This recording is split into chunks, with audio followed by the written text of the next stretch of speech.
Encomendamos nuestras vidas y al Espíritu Santo de Dios para que Él nos guíe en esta meditación de la palabra de Dios que he dado por llamar vencedores. Así que hoy vamos a compartir palabra de Dios y lo vamos a hacer en vencedores.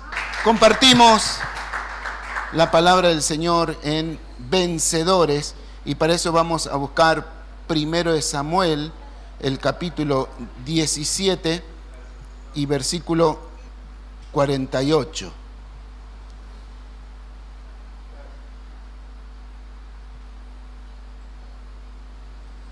Gracias a Dios que estos inconvenientes en el cielo no van a estar, hermano. Así que mientras estamos acá puede pasar de todo. Pero gracias a Dios que en su presencia el Señor gobernará todo.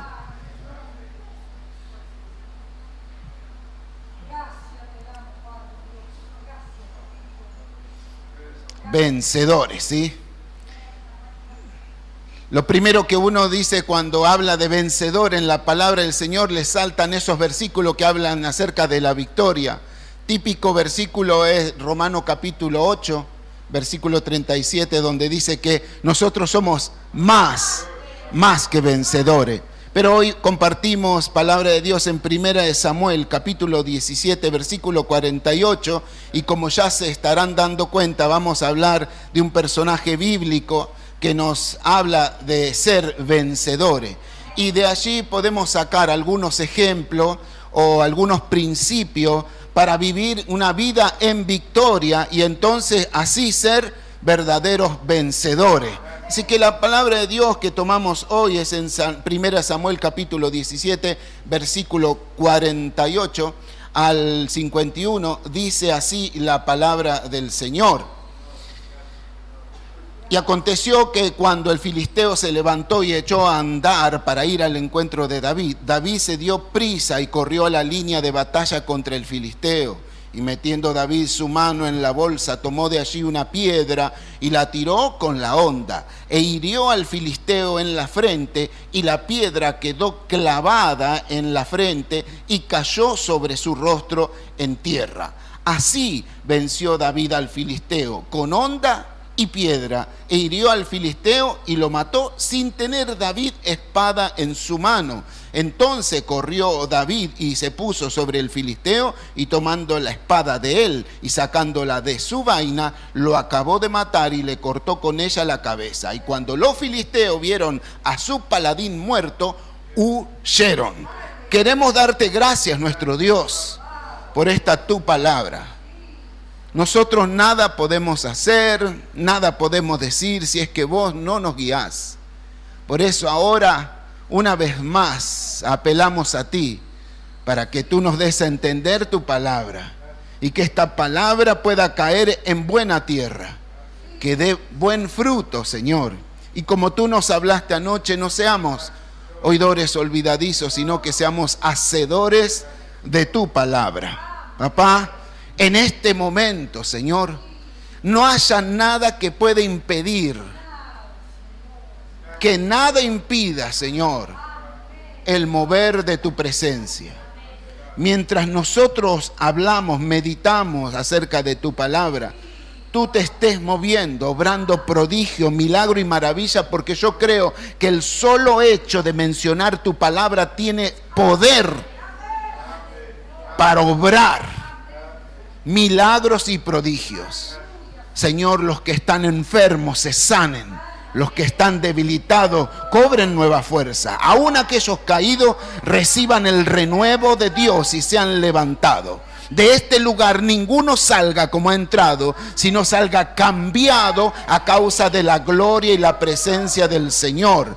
Estamos en tus manos, Espíritu Santo, estás tú en plena libertad. Y donde está el Espíritu de Dios, no hay lugar para otro espíritu, sino para el Espíritu Santo. Por eso en esta hora tomamos cautivo todo pensamiento y la llevamos cautivo a la obediencia de la palabra de Dios. Nada que interfiera, nada, Señor, que haya, Señor, distracción, sino que tu palabra pueda correr con libertad y llene todo los vacíos que pueda haber en nosotros.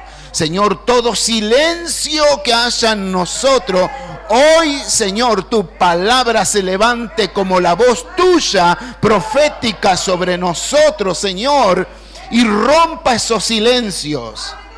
Si estás pensando en que el Señor no te habló, que hace tiempo no te habla el Señor, si pensás que el Señor te ha olvidado, quiero decirte en este momento, el Señor te tiene en su pensamiento. El Señor te tiene en la palma de su mano. Él cuida de vos, aunque vos no lo sepas. Él te ama eternamente. No ha dejado de amarte. No hay nada que hayas hecho ni que puedas hacer que provoque que Dios te deje de amar. El Señor te ama. El Señor te ama. Y la palabra de Dios hoy va a romper todo silencio que puedas creer que está en tu vida. Permite que el Espíritu Santo trabaje en vos y de este lugar vas a salir diferente. Lo creo, en el nombre de Jesús oramos. Amén y amén.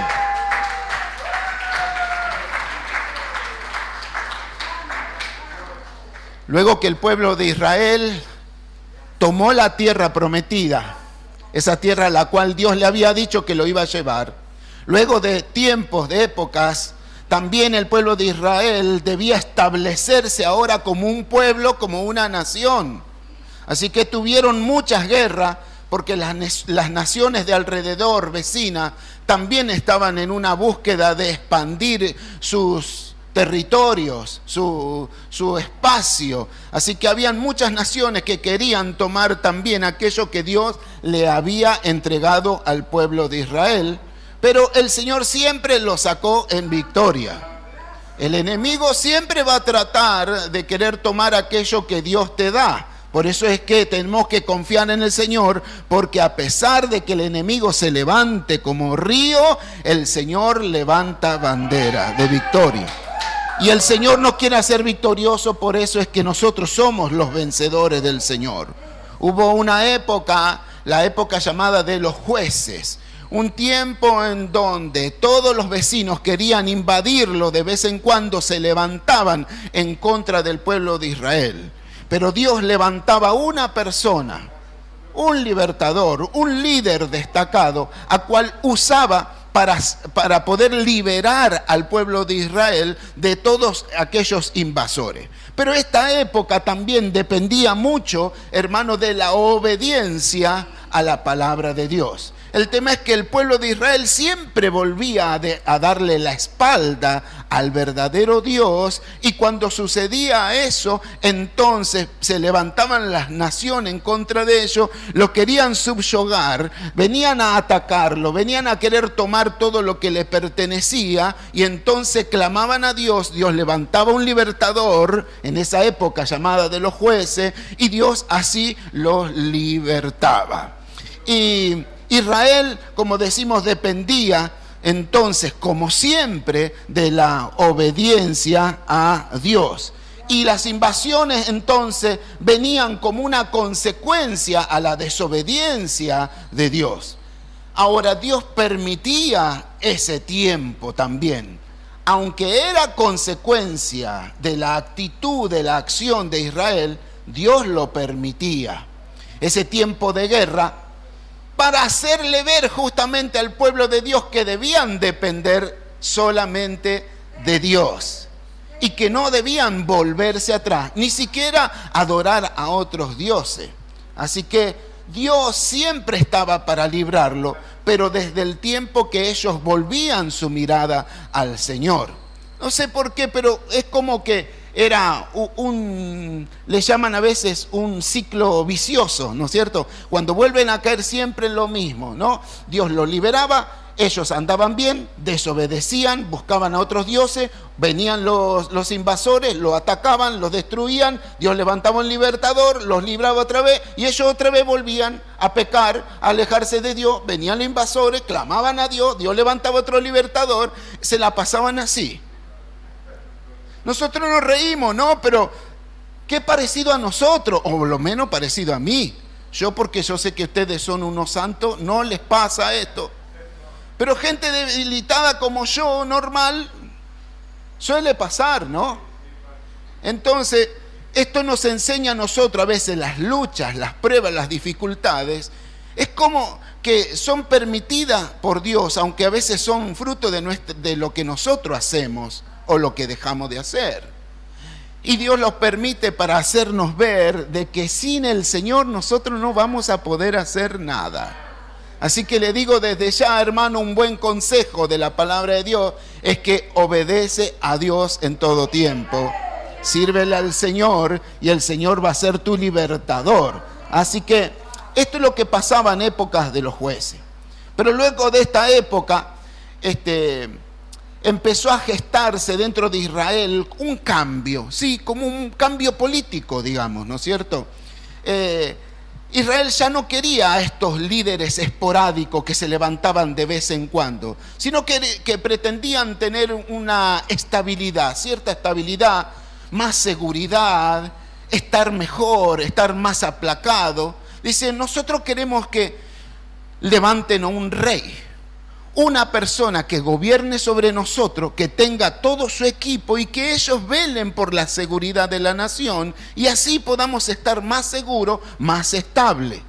Con un rey a la cabeza, el pueblo de Israel ya será otra cosa. Ya no seremos el hazme reír o los debiluchos de como nos ven los demás, sino se van a dar cuenta que nosotros estamos mejor organizados y que va a haber un ejército que se va a levantar guiado por este rey, que los va a guiar a la guerra, y entonces los demás van a ver que tenemos ejército, y entonces ya será otra cosa. Así que el pensamiento de Israel era cambiar de cómo estaban viviendo, querían otra cosa. Así fue que entonces al primer rey, que es el rey Saúl.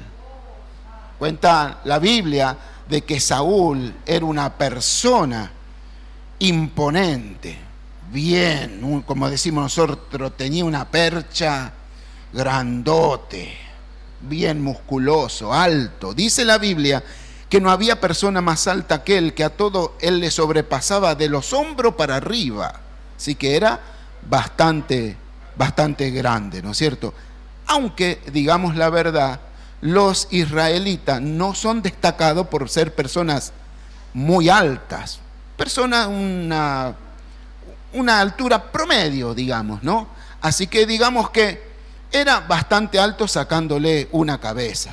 Solamente para que sepamos más o menos cómo era Saúl, el primer rey de Israel. Entonces, el que va a ungir como rey de Israel a Saúl es el profeta de Dios, el profeta Samuel. Samuel era, dice la palabra del Señor, que habla de él como uno de los mejores profetas que tuvo Israel. Y él escuchaba la voz de Dios. Y entonces él fue a ungir a Saúl como rey. Pero resulta que este rey que se veía tan imponente, también era una persona débil espiritualmente. Y volvía a caer de vez en cuando en desobediencia, hasta que la desobediencia de él fue tal que Dios decidió desecharlo como rey. Y dijo, yo ahora me voy a proveer de un rey, pero será un rey al que yo voy a elegir. No el rey que caiga bien enojo a todo el pueblo, sino un rey como sea, como mi corazón, decía Dios. Así que nosotros conocemos toda esta historia, al menos los que estamos acá creo, ya conocemos la historia de Samuel, cuando va a la casa de un hombre llamado Isaí, que este hombre cuenta la palabra del Señor, de que él tenía 8 hijos varones, y también tenía, si no creo equivocarme, pero 2 hijas mujeres, al menos eso es lo que cuenta la palabra del Señor. Así que Isaí tenía 8 hijos varones. Y Samuel va a la casa de Isaí porque Dios le dijo, ahí en esa casa yo me voy a proveer del rey para Israel.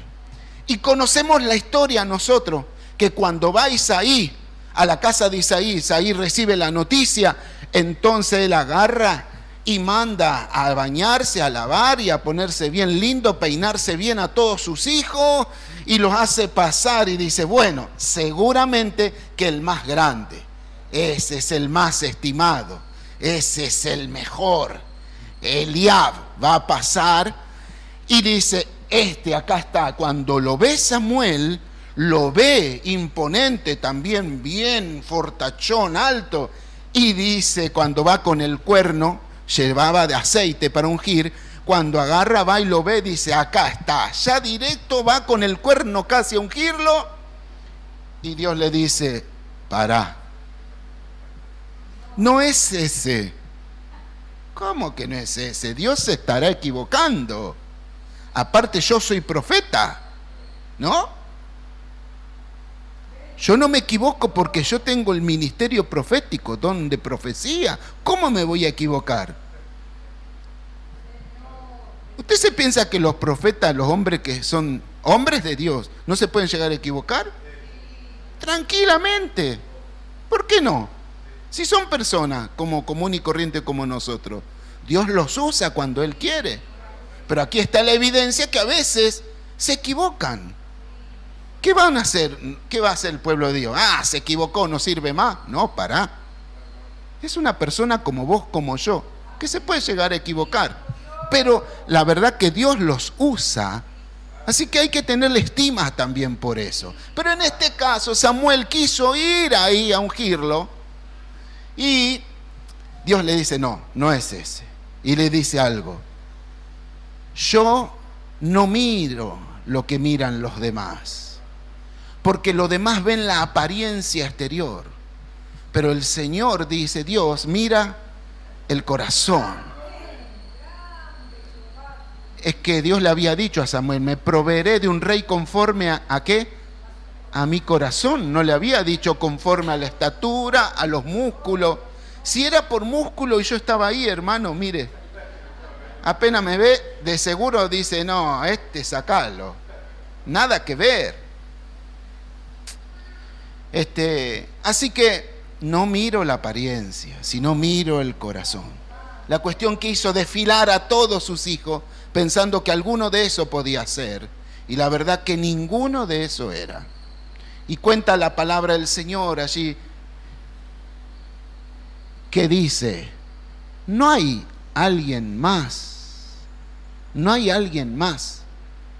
Y aquí sí el profeta está obrando bien, porque si recibe palabra de Dios y Dios le dice, en ese lugar me voy a proveer de rey, y ya pasaron todos los hijos, dice, Dios no se equivoca, Él me dijo que acá en esta casa, no en otro lado.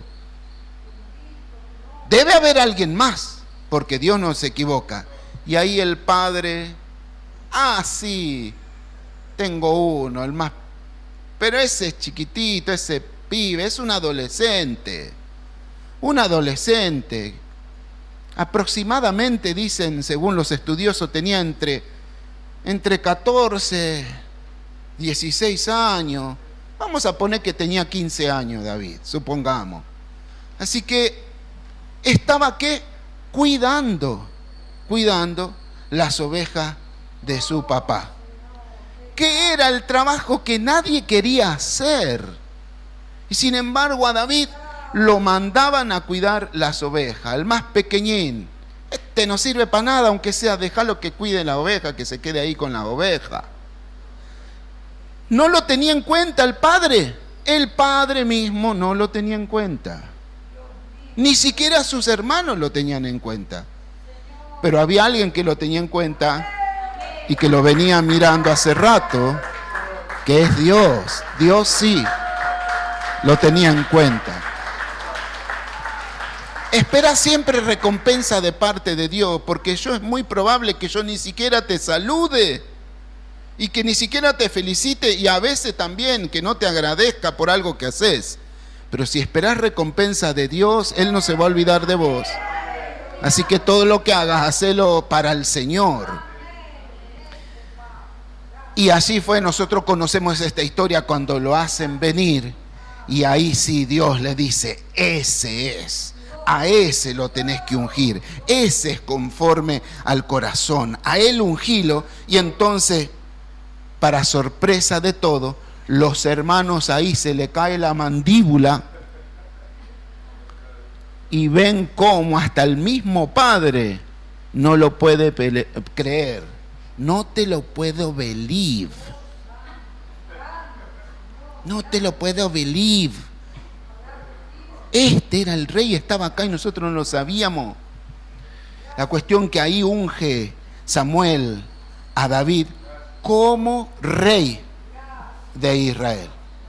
Así fue entonces como David llegó a ser el rey.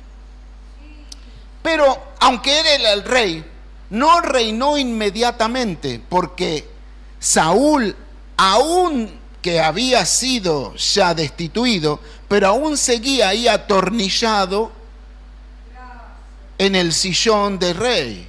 No se quería ir todavía. Y David tuvo que pasar un tiempo todavía en el anonimato, ahí casi escondido.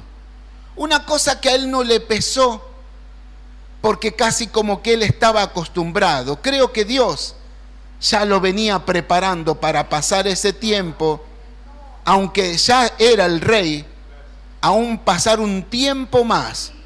Yo creo que también ese tiempo que Dios permitió es porque como que a David le faltaba que le dé el último frío de mayo o de junio, el frío de junio, para que la naranja esté bien dulce, ¿no? Y por ahí le faltaba un toquecito más, nada más. Y así que fue estando ahí en el anonimato. Pero luego, como venimos diciendo, la invasión seguía. Y un pueblo que se llama filisteos, que estaban a la orilla de toda aquella lugar de Palestina, vivían en la costa. Ellos eran un pueblo, aunque ocupaban poco territorio, pero era un pueblo muy pujante, porque ellos contaban con tecnología de punta, digamos. La mejor tecnología de aquella época no la tenía Israel, sino la tenían los filisteos. ¿Por qué? Porque ellos manejaban muy bien lo que era el metal, el hierro. Y para aquella época, el que podía dominar el hierro podía hacer armamentos, podía tener el mejor armamento, las mejores espadas, las mejores lanzas, lo mejor para ir a la guerra. ¿Y qué tenía Israel? Lo único que contaban con espada era el rey y el hijo del rey, nadie más. Los demás que tenían, y se armaban con lo que podían. Lo máximo que podían tener Israel era el bronce, que también ellos, lo más parecido a algo que podían competir, tal vez eran gente que podía armarse como tipo un machete, un cuchillo, algo así. Así que era una nación bastante pujante, digamos, los filisteos. No eran cualquier cosa, aunque eran pequeños, pero eran bastante bravos y contaban con mucho armamento, el mejor, digamos, comparado con Israel. Así que este pueblo empieza a empujar para ganar territorio, no quedarse solamente en la orilla del mar, sino entrar territorio adentro, y va contra Israel.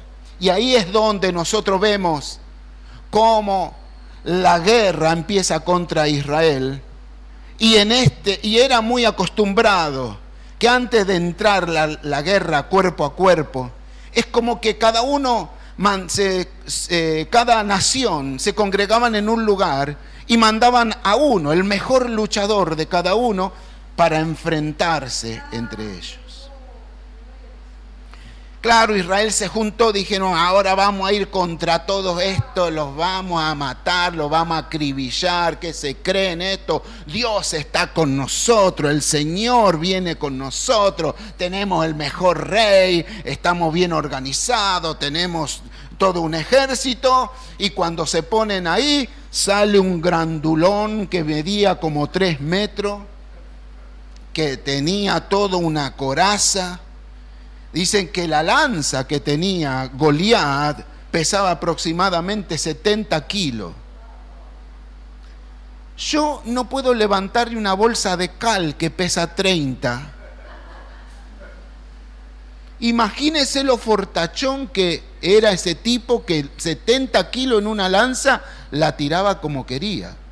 Era bastante grande, fortachón, y aparte también entrenado en la guerra.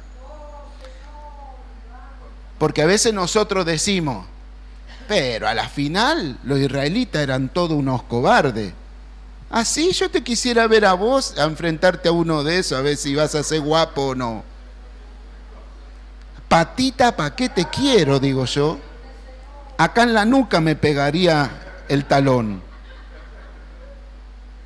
Claro, porque nosotros vemos acá, la vemos con los ojos de la fe, a la palabra de Dios, pero tenés que llevarla a tu realidad. Y eso es lo que a veces nosotros no hacemos con la palabra de Dios, porque a veces decimos, sí, nosotros somos los mejores, somos los campeones, Dios está con nosotros, pero cuando se te presentan los gigantes, ¿qué haces? ¿No? Ahí está la cuestión. Porque una cosa es que leas la Biblia y otra cosa es que vivas la Biblia. Así que se presentó este paladín y ninguno se quería animarle. ¿Quién era el más grandote de todo el pueblo, del ejército de Israel? ¿Quién era el más grande? ¿Quién era el más grande? ¿Quién? Saúl. A él le correspondía ir. ¿Acaso también no era el rey? Se tenía que aguantarlo a este. Pero Saúl. El rey Raúl. El rey Saúl estaba ahí en el palacio. A ver quién va a ir, vayan, qué sé yo. Y estaba ahí en el palacio, mientras los otros estaban ahí en el frente y él estaba ahí dando órdenes nada más. La cuestión es que este rey que estaba en las sombras, ahí en lo encubierto, el padre le dice, che, vos vení, David, vení rey, capaz que le decía, porque rey de manera, no rindiéndole pleitesía, sino diciendo, vos que te la da de rey, sí, vení, mirá, lo justo el rey ahora va a recibir una orden mía, andá y llevale comida a tus 3 hermanos que ellos están enfrente de la guerra y vos estás acá sin hacer nada en medio de las ovejas nomás. Así que se va David a llevarle la comida a sus hermanos. Cuando llega ahí y los ve que estaba en esa situación, justo contempla cuando sale Goliat. Y cuando ve a Goliat que viene a provocar al pueblo de Dios y al mismo Dios, que empieza a maldecir y a decir de todo contra Dios y contra el ejército de Dios, las venas se le ponen así, le hierve la sangre. ¿Cómo van a permitir que este incircunciso, este hijo del diablo, se venga a levantar y a desafiar y a decirle de todo? No hay nadie acá que se le anime. Y el otro le decían, cállate vos, cállate que te va a escuchar. Yo voy a ir, lo voy a enfrentar. ¿Qué vas a enfrentar vos? Yo voy a ir a enfrentarlo.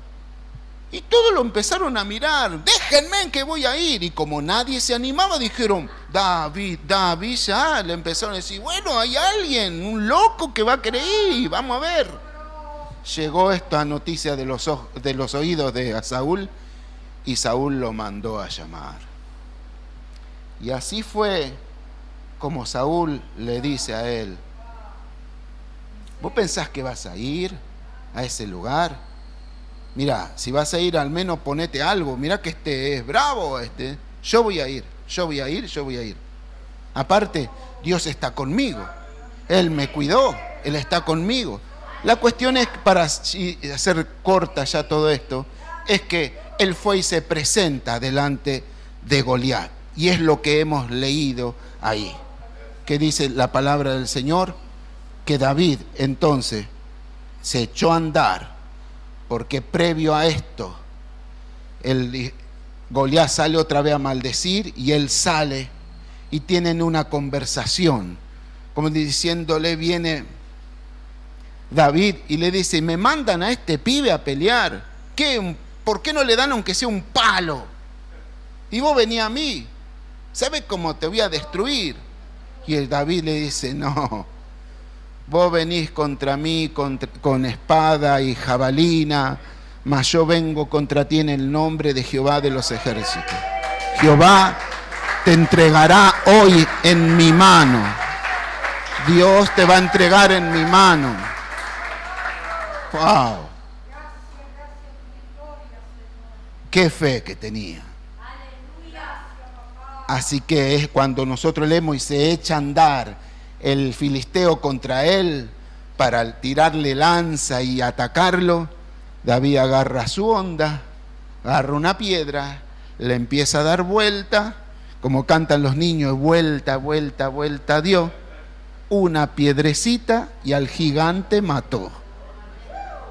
Se le incrustó en la frente y dice que cayó. Y luego que dice que David corrió hasta él y le sacó su misma espada que tenía y lo terminó de matar cortándole la cabeza. Así fue como David venció al filisteo con honda y piedra e hirió al filisteo y lo mató sin tener David espada en su mano. Así fue como David venció. Gloria a Dios. Yo quiero que nosotros rápidamente podamos mirar algunos puntos en los cuales, ¿por qué David se convirtió en un vencedor? Y cómo nosotros también podemos ser vencedores ante todos los Goliat, todos los gigantes que se nos puedan presentar. Y entre otras cosas, hermano, para ser vencedor uno tiene que ser responsable. David era una persona que tenía responsabilidad. No era una persona así nomás. Y él estaba ocupado en los quehaceres. Estaba ocupado siendo el pastor. Él tenía que ser el pastor de las ovejas de su padre. Para poder ser el rey, primero tuvo que ser el pastor de las ovejas de su padre. Porque generalmente se le llamaba también a los reyes de Israel pastores de Israel. Era un nombre que se le ponía. Pero antes de ser pastor de Israel, tuvo que ser pastor de las ovejas de su papá. No desprecies el tiempo de las pequeñeces, porque hay veces que uno quiere estar en lo alto, en lo mucho, y el Señor dice, pues, por cuanto sos fiel en lo poco, sobre mucho te pondré.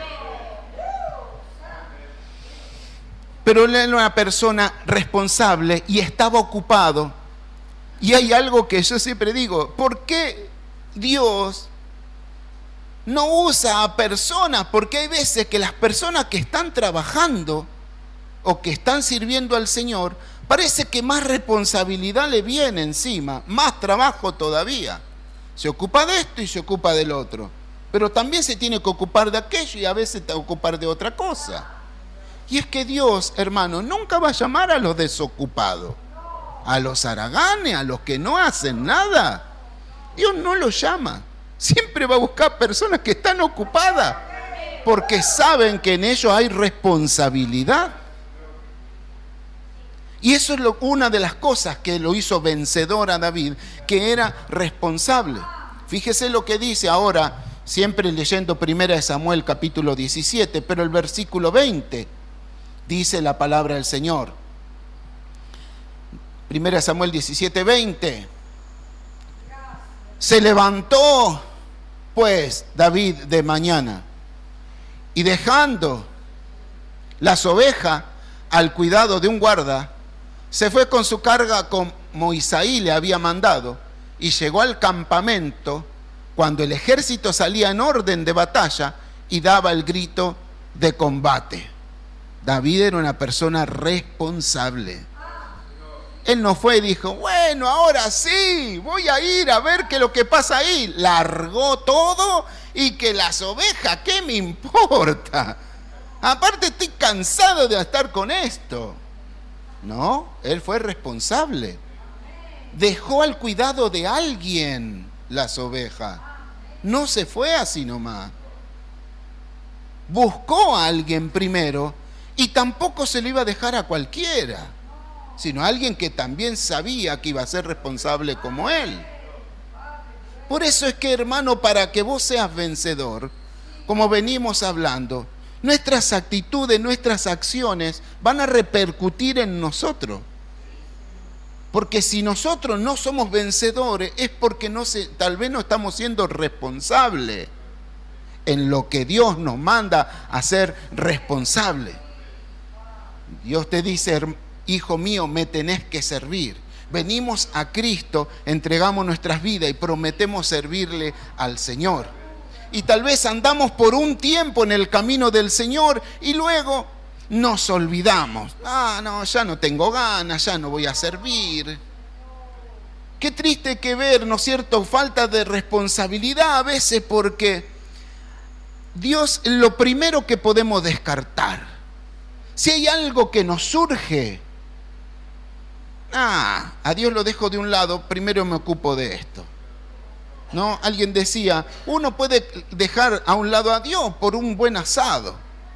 Tenés responsabilidades, tenés cosas que cumplir, pero como te salió la reunión con tus amigos, bueno, ¿qué me importa? Me voy. Y las cosas de Dios quedan ahí tiradas, nadie las hace. 1, 2, 3, probando.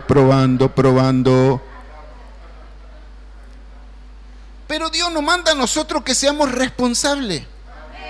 La palabra del Señor dice que debemos ser diligentes. Porque las cosas de Dios no son cualquier cosa. Son santas, son sagradas. Y uno no puede tomar una responsabilidad y después tirarla a la marchanta porque se me antoja. No sé si usted conocerá, pero hay veces que por ahí se ven en algunos lugares, ¿no? Quienes tienen algo que cumplir, pero de repente,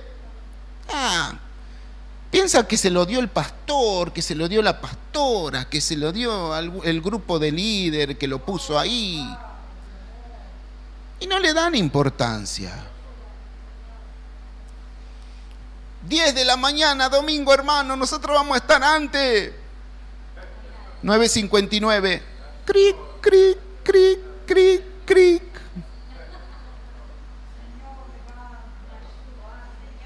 Diga gloria a Dios, hermano, si es palabra de Dios. ¿Cómo se vino hoy, Carlito? No.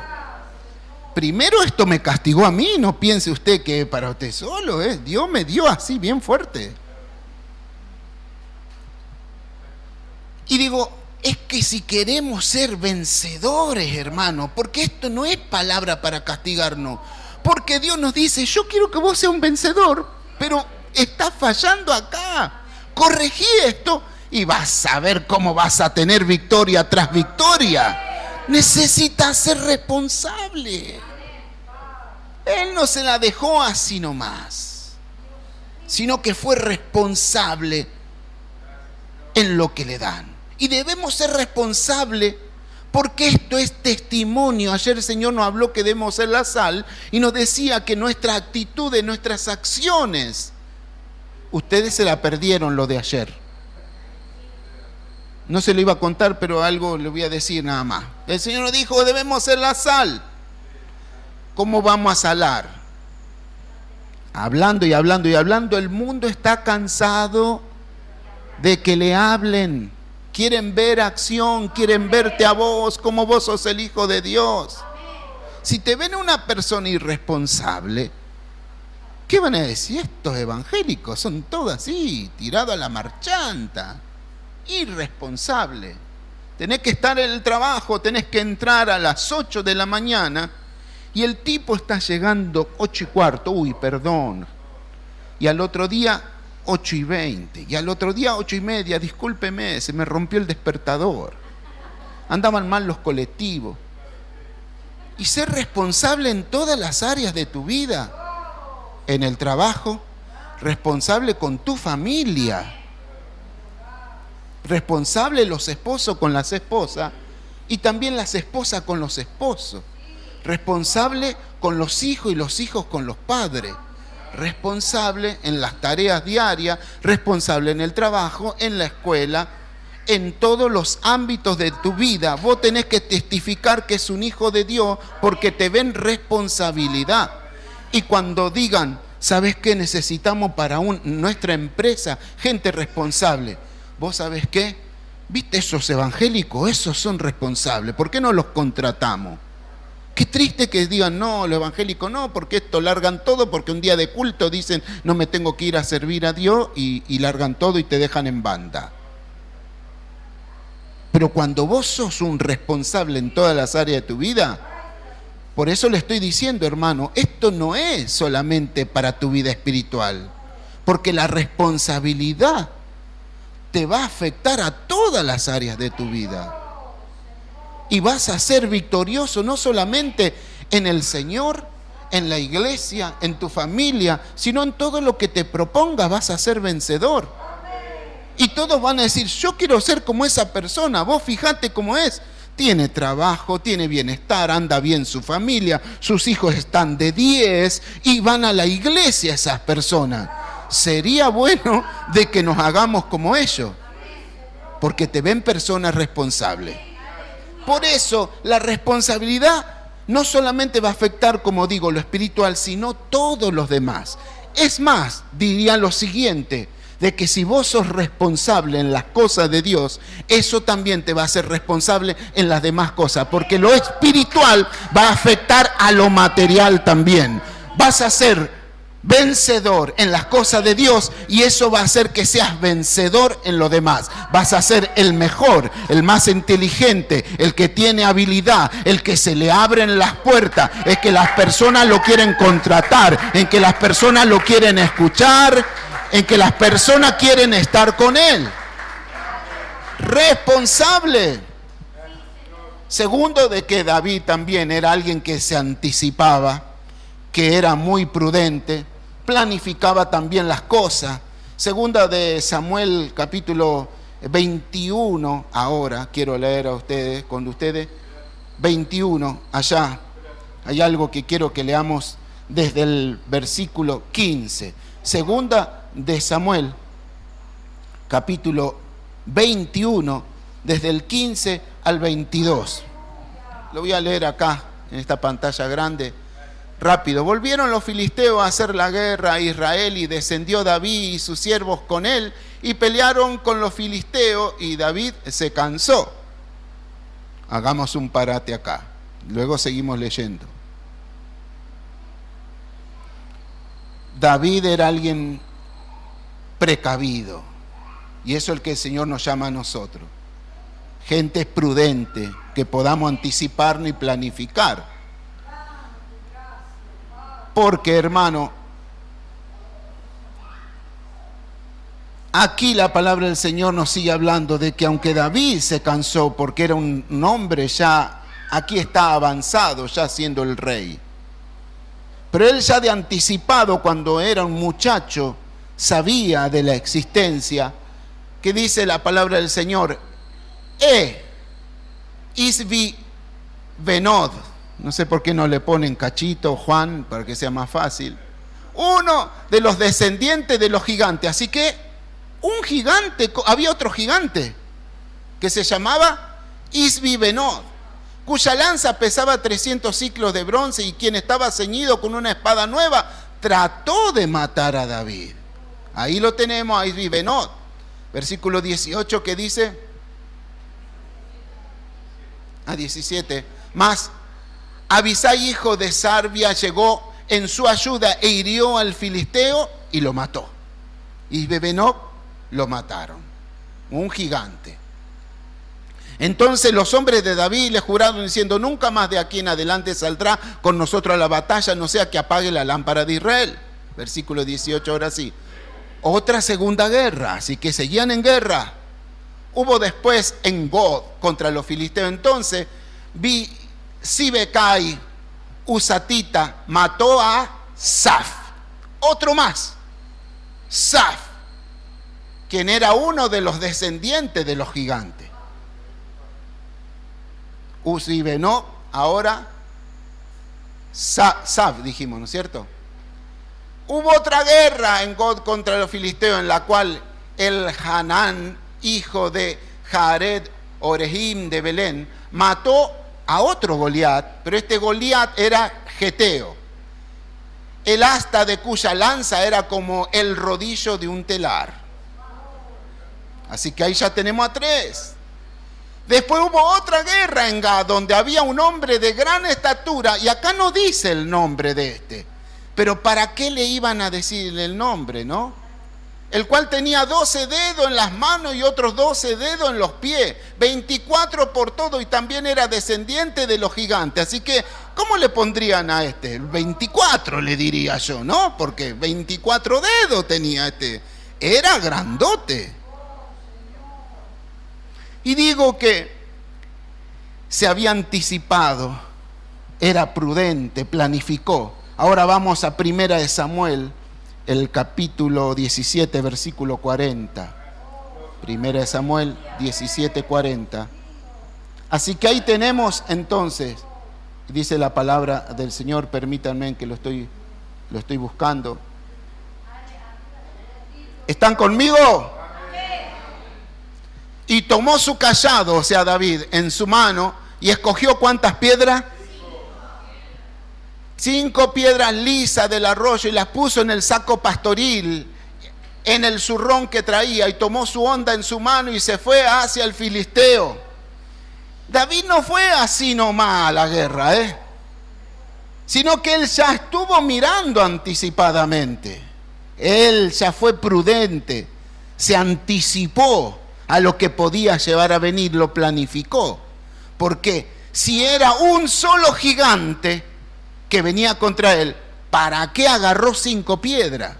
He escuchado gente que dice, bueno, porque tal vez David tenía falta de fe, no sabía si le iba a pegar, y por las dudas llevó un par más para ver si no le pegaba con la primera, le pegaba con la segunda, con la cuarta, y si le faltaban las 15, le fallaban las 5, perdón, ¿qué hacía? ¿Corría? No. Él ya lo planificó antes, ya lo vio. Él fue prudente en eso, porque él tomó 5 piedras, porque él sabía que no era solamente un gigante. Eran varios, al menos 5 en esa zona. ¿Y qué dijo David entonces? Una piedra para cada gigante. Una piedra para cada gigante. Hoy se me levanta Goliat y lo voy a vencer en el nombre de Dios con una sola piedra. Pero por las dudas que los otros gigantones quieran venir, también se la voy a dar. Una piedra a cada uno y a todos los voy a matar. Por eso digo yo siempre, nosotros no andamos preguntando cuántos son. Nosotros decimos, vayan saliendo uno a uno, porque en el nombre del Señor los vamos a derrotar. Uno a uno, uno a la vez. Tenés que aprovisionarte, porque no podés salir a la batalla, porque siempre le digo, hermano, el diablo anda como león rugiente, que busca acariciarte, devorar. Vos tenés que ser previsor, anticiparte, buscar de Dios. Llenarte de piedra, no, del Espíritu de Dios, de la comunión con el Señor, para que cuando vengan los gigantes, vos ya estás preparado y no estás derrotado. Es más, hace un tiempito atrás que el Señor nos viene hablando acerca de la armadura y nos viene diciendo a nosotros que no tenemos lucha contra carne ni sangre, sino que contra huestes y potestades de maldad en las regiones celestes. Nuestra guerra es espiritual y para poder vencerlo tenemos que planificar antes, anticiparnos nosotros antes y cargarnos de las armas necesarias espirituales para hacerle frente. 6 de la mañana, la semana anticipada a la Santa Cena. Hermanos, 6 de la mañana, vengamos a buscar al Señor. ¡Hola! No, que yo no puedo ir, pero voy a estar orando en mi casa.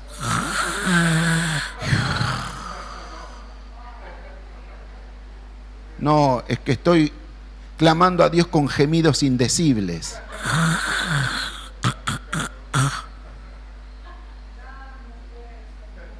Llega el momento de la prueba, se te presenta el gigante.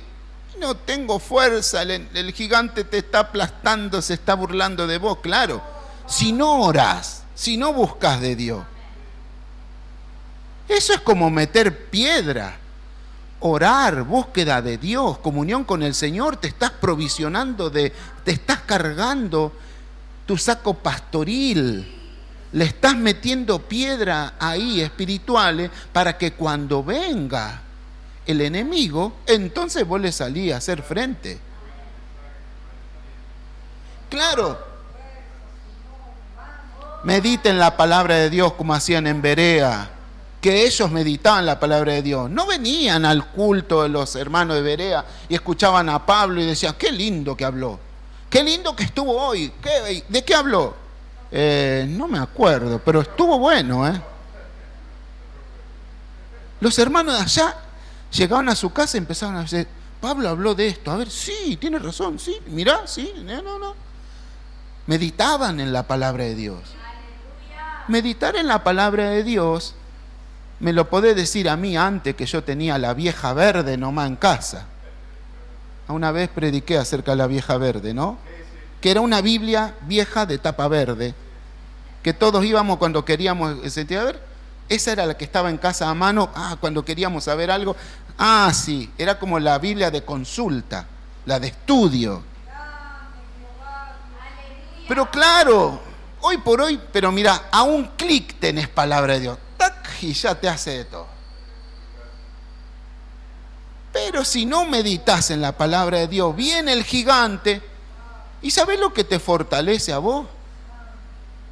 No el chusmerío de la tele, no las noticias que todo lo único que hace es hablar cosas malas. Y yo no digo que no miren, porque yo también miro. Pero tenés que tener tiempo de buscar la palabra de Dios, leer, tener un tiempo de devocional. Porque cuando vos tenés palabra de Dios, entonces ahí cuando viene el enemigo, ya tenés provisión guardada de palabra de Dios. Y de manera que cuando vos viene el enemigo, vos decís, no tenés suerte ni arte conmigo, porque el Señor dice que Él es escudo alrededor mío. ¿De dónde salió esa palabra? Porque vos ya la metiste ahí. Es más, el Espíritu Santo va a usar de la provisión que vos tenés en tu corazón.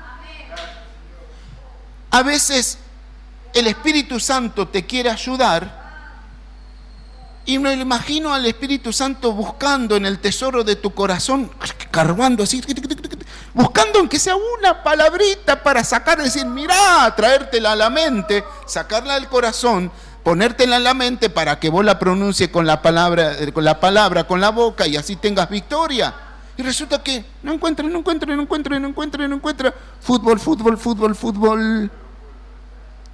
Fútbol. Películas, series. Película, fútbol. Acá encontré que dice, el ángel de Jehová acampa alrededor que los que le temen y lo defiende. Y ahí te la lleva. Pero si vos provisionás palabra de Dios, cuando venga el enemigo, tenés oración, tenés palabra, tenés comunión, asistí a la casa del Señor, está en plena comunión. Se presenta el enemigo y vos sos una ametralladora espiritual. Sacás la de Rambo y la sé que vení conmigo, los matá a versículos bíblicos, a promesas de Dios, te levantás como un gigante, estás ungido con oración. ¿Quién se te va a presentar? Sos un vencedor.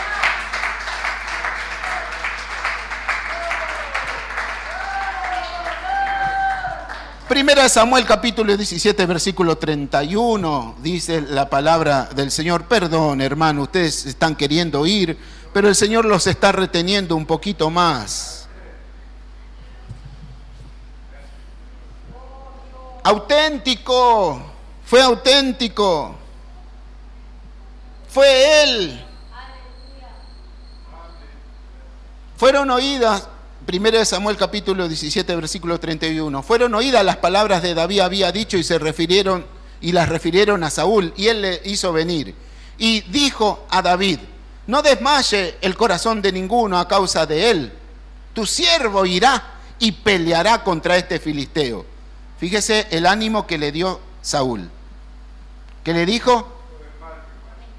No, el 33. ¿Qué ánimo le dio a David? ¿Qué le dijo? Sí, David, dale, anda, vamos, nosotros te vamos a respaldar. ¿Cuál fue la palabra que le dijo? No podrás. No podrás. No podrás. Para amigo como ese no necesito enemigo. Si estoy en medio de una batalla y yo vengo a buscar palabra de ánimo, me dice, no vas a poder. Ay, nomás me quiero cortar las venas con un alfajor Jorgito. No podrás tú ir en contra del filisteo para pelear con él, porque tú eres un muchacho y él es un hombre de guerra desde su juventud. ¿Qué le responde David? David respondió a Saúl: tu siervo era pastor de las ovejas de su padre, y cuando venía un león o un oso y tomaba algún cordero de la manada, salía yo tras él y lo hería y lo libraba de su boca, y si se levantaba contra mí, yo le echaba mano de la quijada y lo hería y lo mataba. Fuese león, fuese oso, tu siervo lo mataba, y este filisteo incircunciso será como uno de ellos, porque ha provocado al ejército del Dios viviente. Añadió David: Jehová, que me ha librado de las garras del león y de las garras del oso, él también me librará de la mano de este.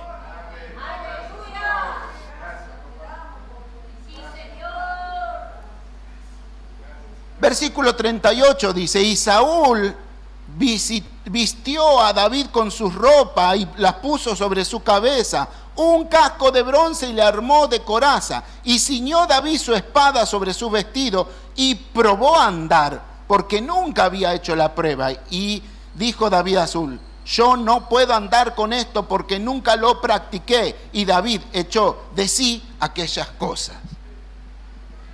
David decidió ser él, porque lo otro le querían cargar algo, decir: no, vos tenés que ser como yo.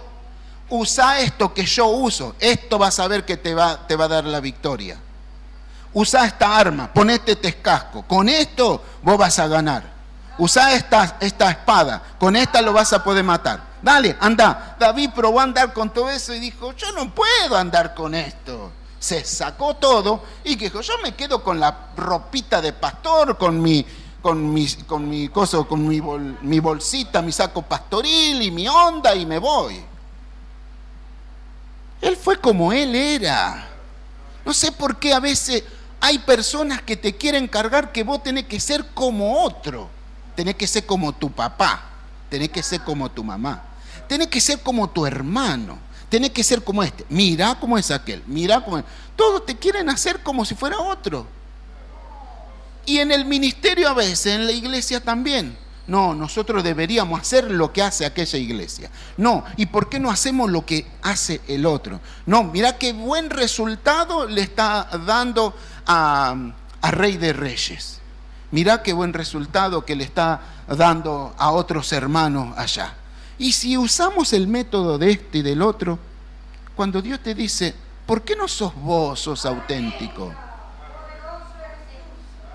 Esas épocas cuando alguien quería predicar como Gille Ávila, Pensaba que eso lo empoderaba. O cuando después repetían lo mismo que decía Carlos Anacondia, hasta gesticulaban como él, pensaba que eso le daba poder. Dios lo usa a ellos de una manera, pero Dios te puede usar a vos así como sos. No tenés que agarrar nada de nadie. Dios te hizo perfecto para su obra. Solamente que tenés que ponerte en la mano del Señor. Y cuando los demás te digan, no vas a poder. ¿Qué no voy a poder? Dios está conmigo, yo voy a poder. ¿Quién dijo que no puedo? Sí que voy a poder. Sí, pero no tenés capacitación. Y bueno, me voy a capacitar. Sí, pero no te falta esto. Y bueno, lo voy a procurar tener. Dios me va a ayudar. Me voy a capacitar, voy a ser más inteligente, voy a lograr mejores cosas, pero lo voy a hacer y lo voy a hacer a mi manera. Dios te quiere usar así, tal cual como sos. Y que nadie te diga lo contrario. Podés ser útil en las manos del Señor. No te quieras parecer a mí, es lo peor que podés llegar a elegir. Lo peor. Quédate así como estás. Busca que Dios te use. Y que te use así, auténtico, como sos. Ay, pero yo no sé hacer nada. ¿Qué no vas a saber hacer? Algo podés hacer en la obra de Dios. Ay, no, pero yo no sé, ¿cuál será mi llamado? Decía uno. Es que yo no tengo llamado, es que yo no tengo llamado, yo no tengo llamado, yo no tengo llamado. Y pero, ¿cómo que no tenés llamado? No, y si yo no me da para predicar, no me da para tocar un instrumento, como si fuera que eso es servir a Dios nada más. Hay tantas cosas por hacer. ¿Ustedes se piensan que nosotros estaríamos mejor sin alguien que proyecte las letras o que nos ponga la Biblia acá? No son tan necesarias, ni imprescindibles, pero es mejor así, ¿o no? Claro. Vos decís, quiero tener un ministerio. El ministerio es lo que vos haces. Ay, no, pero si no está en la Biblia ese nombre. ¿Y qué tiene que no esté en la Biblia? ¿Qué ministerio es? Ministerio de proyectar. Listo, ese es el ministerio que tiene la chica. Proyectan. ¿Cuál es el otro ministerio? Y yo limpio la casa del Señor. Tenés ese ministerio de limpiar. Y no, yo lo único que no sé, alguien le dijo, no, es que yo no tengo ministerio, no tengo llamado. ¿Cómo que no tenés llamado? ¿Qué te gusta hacer? Y a mí lo que me gusta es cocinar, dijo uno. Muy bien. Cocinar. Sé el mejor cocinero. Y donde estés cocinando, predica la palabra del Señor. ¿Necesitas estar acá arriba del púlpito? No. Tu ministerio está en todos lados, donde vayas. Habla de Cristo. Dios te va a usar, pero sé auténtico, sé vos. Que nadie te diga, no podés hacerlo. Sí que lo podés hacer. Porque el Señor está contigo. Y último ya, para dejarlos ir, había comunión con Dios, tenía una conexión con Dios. Versículo 37 dice de esta manera, añadió David, Jehová que me ha librado de las garras del león y de las garras del oso, él también me librará de la mano de este filisteo. Y dijo Saúl a David, ve, y Jehová esté contigo. Había una conexión con Dios, había una comunión con Dios, y esto es lo que lo hacía vencedor. El secreto de David era que él estaba en comunión con Dios. Y por eso podía vencer. Se le presentaba un león, quería agarrar su ovejita, él lo corría, lo atrapaba, se la sacaba. Y si se le volvía en contra el león o el oso, dice que en el nombre del Señor él lo agarraba, lo despedazaba las quijadas en el nombre del Señor. Y él le dijo a David, si Dios me libró del oso, del león, me libró de tantos peligros, de este gigantón también me puede librar. Él estaba tan tan confiado que Dios lo podía librar, porque había una comunión con Dios, una conexión con Dios tal, que él no le importaba el peligro. Él sabía que Dios lo respaldaba, que Dios lo acompañaba, que él estaba con él y que el Señor lo iba a librar, no importaba cuán grande sea el gigante, si eran 1, 2, 3, 4 o 5, sabía que Dios lo iba a librar porque había comunión con Dios. Porque cuando hay comunión con Dios, cuando tenés conexión con Dios, van a venir los problemas y luego lo que vas a decir, no vas a andar llorando por este problema, lo que vas a decir, esto es una oportunidad más para ver la mano del Señor. Si el Señor ya me sanó, me puede sanar de vuelta. Si el Señor me libró de aquel problema, me puede librar de este. Si el Señor estuvo conmigo en esa dificultad tan grande, también está conmigo ahora. Lo hizo antes, lo puede hacer ahora, lo puede seguir haciendo. Eso solamente se gana confianza cuando hay comunión con Dios. Por eso, hermano, Dios quiere hacernos vencedores. Y a veces no se trata solamente de esto de venir a la casa de Dios y de gritarlo, sino se trata de vivirlo, de ser responsable, de ser prudente, de ser auténtico, de tener comunión con Dios. Cuando pasa esto, según nos enseña David, entonces vas a ser más que vencedor, como dice la palabra. Y hoy el Señor nos está llamando a nosotros a que seas un vencedor y una vencedora en el nombre de Jesús. Toma la palabra de Dios, ponela por obra y vas a ver que te voy a ver con el premio de campeón, porque el Señor te va a hacer más que vencedor. Aleluya. Vencedores.